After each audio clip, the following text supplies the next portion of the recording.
Okay, now we're going to go over what to do if we are unable to get the side control. Perhaps she gets the underhook and comes up to her knees.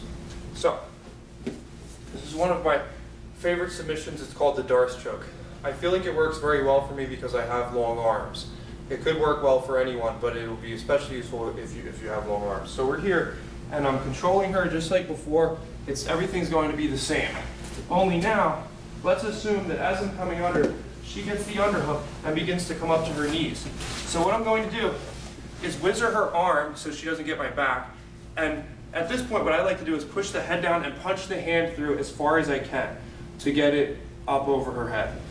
I will go with the gable grip, clasping my hands together, and bring the forearm down across the back of her neck.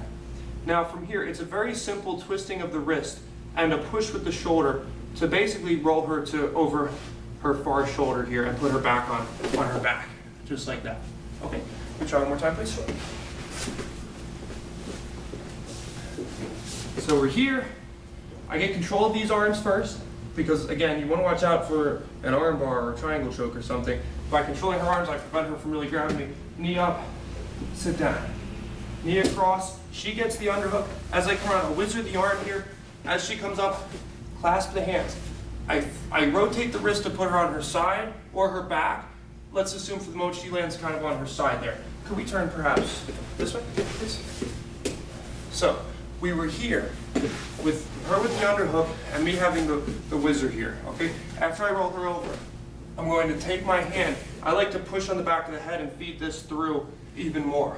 I grab my own tricep. You can grab the bicep, but the tricep is going to make the choke tighter and it'll make it harder for her to get out of.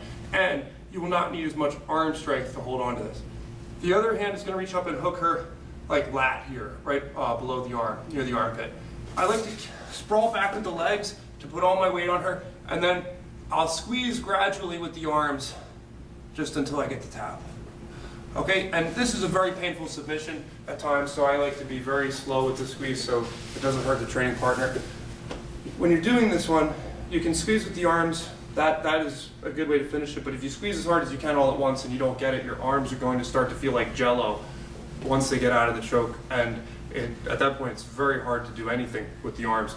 So what I like to do is push with the wrist here to put the radial bone right into the neck there, and I'll squeeze only a little bit at a time. If I squeeze with 100% and I don't get it, she knows I'm not going to be able to get it, and psychologically it's much easier to defend against. If I squeeze with 10%, then 20%, then 30%, she just feels it getting more and more tight as it goes until she might be getting worried about how tight is this going to get. And oftentimes it can, the factor of them being scared can play a part in their decision to tap out. So that's another strategy I like to use, especially with these arm chokes. And again, with these arm chokes, they're one of my favorite moves because I have long arms, but you do have to be careful. I find when I don't get them sometimes, or if I fight for them when I don't really have them, I will really exhaust my arms, and my arms will be almost useless for the rest of the round. Can we do that one more time, please? So, I'll do once just from the beginning all the way through.